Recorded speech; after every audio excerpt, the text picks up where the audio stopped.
What's the weirdest thing that ever happened to you that made you think that God was real? And I'm not talking about believing in some kind.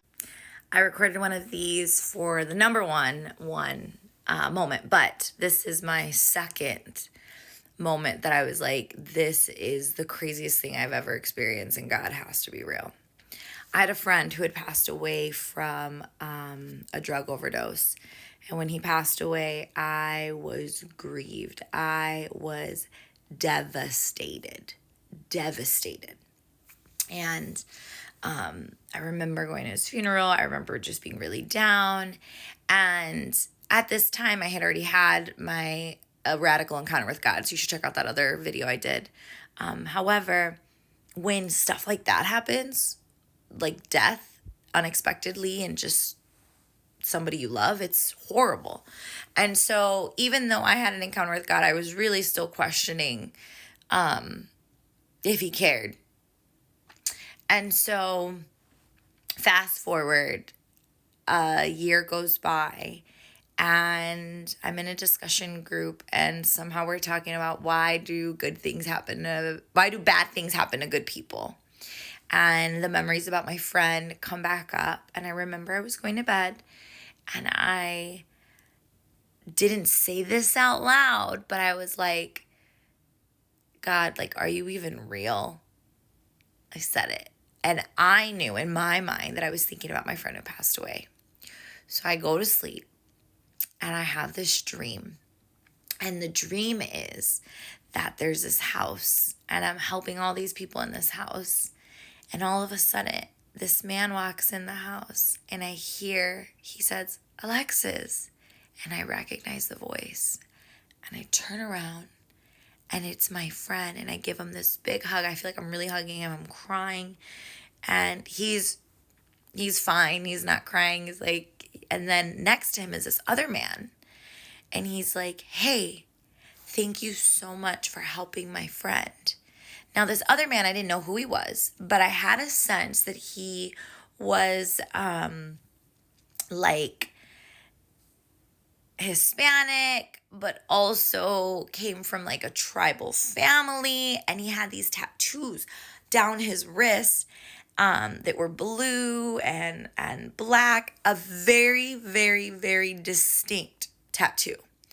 So, no joke. 2 weeks later, I'm in another state because I was dating somebody at the time, and I also was interviewing for a job in the state that he was in. So I'm in another state, and I literally that night had told the woman I was staying with and my boyfriend at the time about this dream and how I can't believe I got to hug my friend. Only God would know that, all these things. But it gets weirder. So I'm explaining my dream. I'm like, there was this guy, he said, thanks for helping my friend. And he had this tattoo, all these things. So the next morning after my job interview, my boyfriend and I go out to eat breakfast. And when I walk into this restaurant, we pass a booth and I'm staring at the man that was in my dream. Not my friend who passed away, the man that was standing next to him. And he said, thanks for helping my friend out. He was the man from the dream. I'd never met this man before, but I was positive. And I was staring at him with big eyes. And then, sure enough, his tattoo, his black and blue tattoo that is so distinct, is on his forearm. So it just so happens that there's a girl sitting at their table, and she is talking to us and invites us to come sit with them. We go, we sit with them. This is a real story.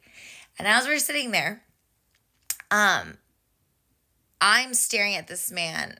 And then I ask him, are you by any chance, like I'm asking about his culture, and he explains, well, actually, like I'm Costa Rican, but I also am a mix of this, which comes from this tribe. And I literally look at the person I'm dating. I put my hand on his leg, and he's like, no way. And then I was like, can you tell me a little bit more about your tattoo?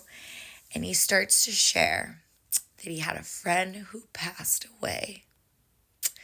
And that ever since his friend passed away, he questioned if God was real. And I said, I know this is crazy, but I had a dream about you. And I really think I'm here to talk with you or let you know God is real. And we have a conversation about both of us losing our friends and how it made us question our faith and how wild it was that I had this dream of him, a man I never met, and that I was having a conversation with him that day, at that season, at that point of his life, where he's starting to ask questions like, God, are you real? That was the second craziest thing I've ever experienced, that I just know that I know wasn't the universe.